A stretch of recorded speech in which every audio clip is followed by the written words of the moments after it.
Chapter 4, the Federal System. Our chapter objectives for Section 1 on national and state powers are to distinguish among the expressed, implied, and inherent powers of the federal government, and to compare the federal powers with state powers. For Section 2, Relations Among the States, our objectives are to explain how the Constitution regulates interstate relations. Section 3, Developing Federalism, our objectives are to examine views of and growth of federalism. And last, Section 4, Federalism and Politics, our objectives are to summarize the impact of federalism on politics. Section 1, National and State Powers. The division of powers. Under a federal system, powers are divided between the national and state governments. The federal system in the United States has changed over the history of our country. National powers. The expressed powers allow the national government to levy taxes, coin money, make war, raise an army and navy, and to regulate interstate commerce. The elastic clause of the Constitution gives the government implied powers to carry out the expressed powers. The inherent powers are the powers that the government exercises just because it is a government.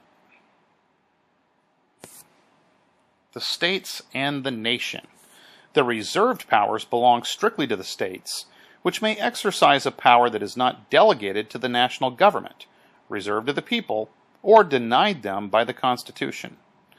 The Supremacy Clause makes U.S. acts and treaties supreme.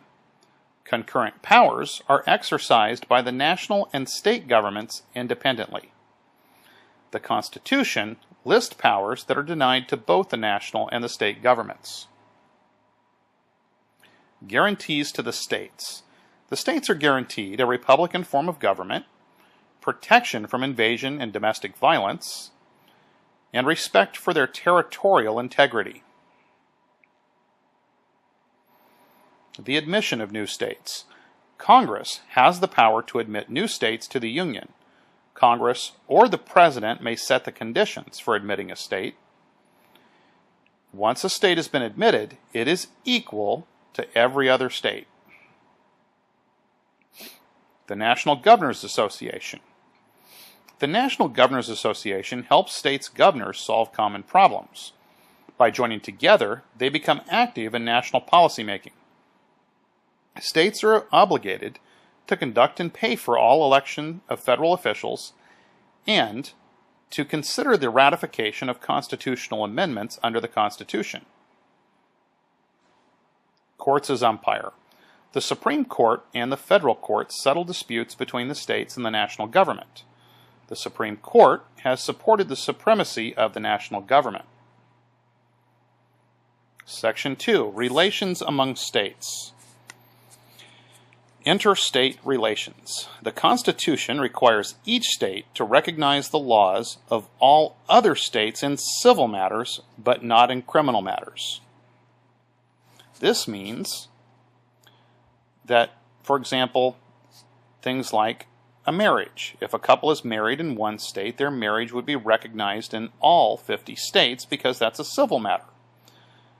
But criminal matters are another story. If somebody violates a crime and is charged in one state, the other state doesn't have to recognize those criminal charges. Non-residents are to be treated the same as residents of a state, although they may not enjoy all the same rights of the citizens of the state. Criminals fleeing to other states may be returned to their home state by extradition, which is the legal process through which one state government surrenders an accused criminal to another state. States use intrastate compacts or agreements among themselves, but they must be approved by Congress. If one state sues another state, it is tried by the Supreme Court. Section 3, Developing Federalism. States' rights versus nationalist. The states' rights position is that the national government is an agent of the state, and its powers should be narrowly defined.